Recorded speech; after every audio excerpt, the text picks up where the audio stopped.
Look down. No, I mean down there in the comments section.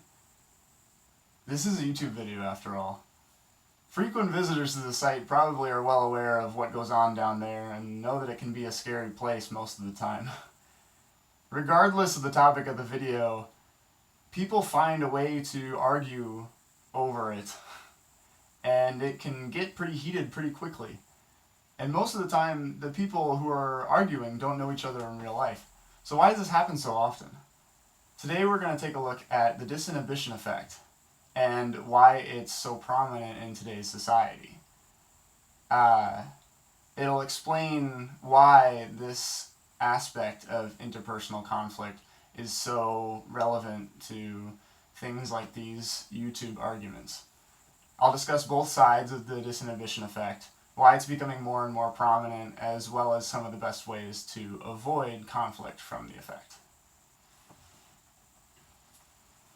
The disinhibition effect can be defined as the tendency to say or do things in one environment, such as online, that one would not say or do in most other environments. Now, it's most prominent in online interactions for reasons you might already be aware of. There are some other fringe cases where this can happen, but a lot of times it has to do with the face-to-face aspect, and when that's removed, that's when this disinhibition comes in, this loss of inhibition, which is basically what we're looking at here. Psychologist John Suler has written extensively on the subject of cyber communication and online interpersonal action, and has coined 6 factors that cause this disinhibition effect. The first is dissociative anonymity, which he also refers to as "you don't know me." Pretty self-explanatory here, but it's that these people get to arguing because they know that the other person doesn't know them from Adam. Right along with that is the next one, invisibility. You can't see me. You don't know what I look like. You don't know my story. And that's why people are a little bit more freed up to argue about whatever they feel necessary. The next one is asynchronicity, which he also says, see you later. And that's talking about how people feel that they can escape the negative reactions that may come with what they say because these conversations don't often happen in real time. A lot of times you'll leave something on a forum and you can say something really rude and not have to worry about the consequences. The next is solipsistic introjection. In other words, it's all in my head. This has to do with assigning characteristics to the person that you're talking to. So people may be inclined to see the person they're arguing with as, not as intelligent as them. They assign these things. They assign looks and diction to them that they don't know whether it's true or not. Dissociative imagination is the next one. In other words, it's just a game. This is the feeling that the rules of the outside world don't apply when you're online. So they can be freed up to cuss people out time and time again, and that's how these things usually get started. The last one is minimization of status and authority, or we're equals. This factors in the lack of fear of disapproval or punishment that may come from arguing with someone who may be of a higher authority than you. And that can happen because of not knowing who the person is. You tend to just assume that they're your equal and then benefit from that. But the disinhibition effect is really a double-edged sword. It's not all bad, as I've been talking about so far. There's what's known as benign disinhibition, which is what I'm going to go over next here. This is when the lack of face-to-face can actually lead to positive interactions online or elsewhere. It's the idea that since you don't know who you're talking to online, you're actually more willing to open up and go beyond the call of duty to help the other person out. Oftentimes it's either a conscious or a subconscious attempt to better oneself or others out of the exchange online. And this opening up can actually really benefit people. There was even a study done by two Israeli researchers, Lapidat Leffler and Barak, where they took random pairs of strangers and they were to discuss a dilemma and come to a joint decision using online chat. And the researchers found that because of the lack of eye contact and the anonymity of the project, it had a significant effect on the revealing of emotions.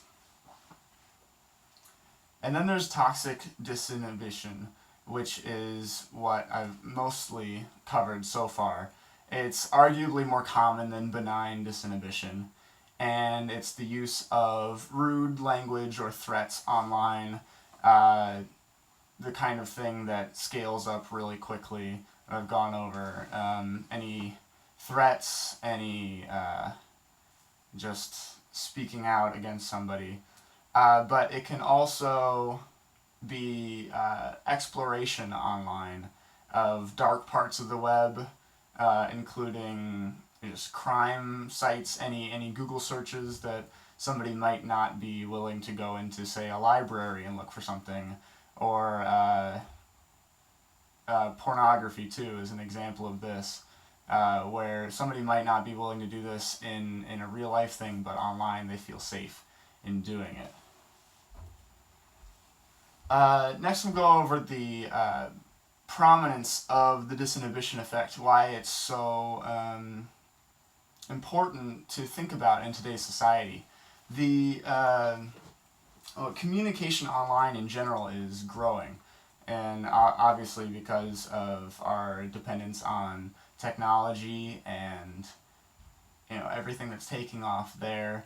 It has been over the past couple of years, of course, but that's what's interesting about this topic, is that it's not really, the disinhibition effect is not really something that was even covered too much before even 10 years ago.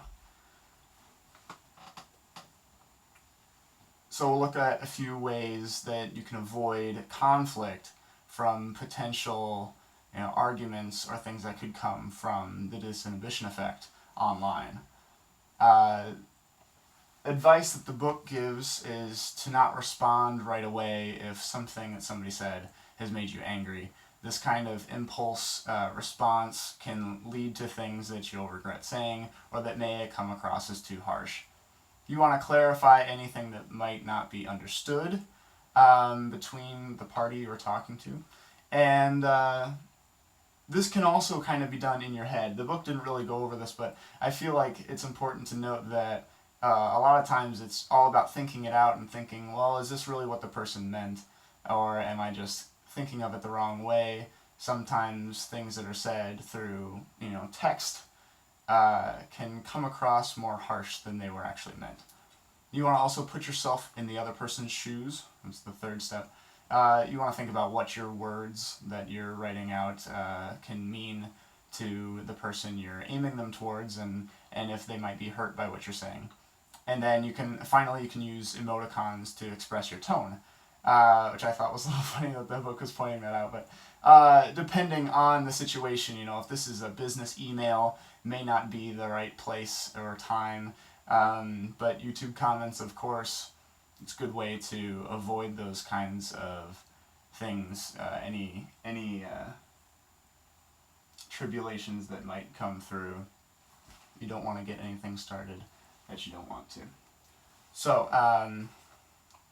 in conclusion, the disinhibition effect isn't always bad. It can sometimes be benign, as I talked about earlier. But regardless, it's something good to keep in mind for smooth interpersonal communication, especially in these days, especially online. It's something that you don't want to, become a part of if that's not who you really are. So as many YouTubers are privy to tell you, feel free to comment down below, but always remember to mind your words.